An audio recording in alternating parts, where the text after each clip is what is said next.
سے پہلی بات یہ ہے کہ جب یہ کوئی مصیبت آئے، تکلیف آئے، ایمان کا امتحان ہوتا ہے تکلیف دے کر. ایمان کا امتحان ہوتا ہے تکلیف دے کر. دل پر لکھ لو، دل پر. اللہ فرماتا ہے میری طرف سے تکلیف آئے تو مومن کے گناہ معاف ہوتے ہیں. اگلی بات سنیں، تلک الایام نداولها بین الناس. میری طرف سے تکلیف آئے تو میں دکھانا چاہتا ہوں سدا وقت ایک جیسا نہیں رہتا.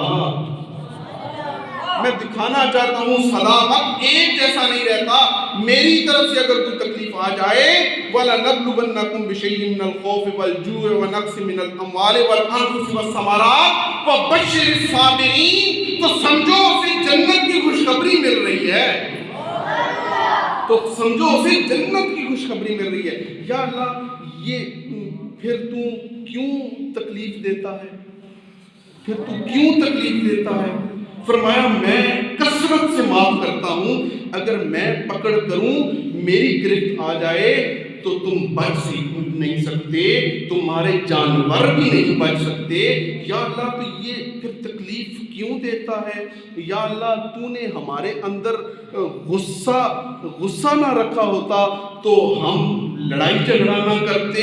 اللہ فرماتا ہے اگر میں غصہ نہ رکھتا تو جنگ بدر میں بچے ابو جہل کو قتل کیسے کرتے؟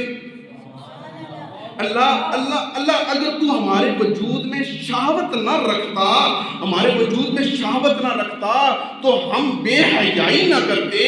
اللہ فرماتا ہے اگر میں تمہارے اندر شہوت نہ رکھتا تو اپنی گھر والی سے محبت کون کرتا؟ یا اللہ تو نے ہمارے اندر لالچ کو رکھا ہے، ہمارے درمیان میں، ہمارے وجود میں لالچ کو رکھا ہے. لالچ بہت بری بلا ہے. یا اللہ تو نے ہمارے وجود میں لالچ کو رکھا ہے.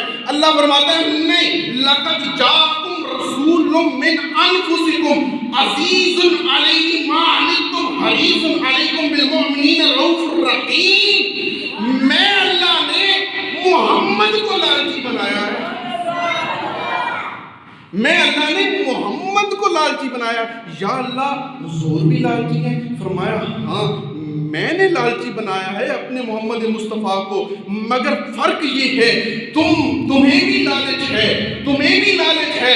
مجھے یہ مل جائے، مجھے یہ مل جائے، مجھے وہ مل جائے. یہ تمہیں لالچ ہے. حبیب کو امت کی لالچ ہے میری امت کو یہ مل جائے. لالچ کو بھی رکھا، سخاوت کو بھی رکھا، غصہ بھی رکھا، پیار بھی رکھا، شہوت بھی رکھی، اطمینان بھی رکھا. اللہ فرماتا ہے یہ سب رحمت ہے. یہ سب کیا ہے؟ سب رحمت ہے. اچھا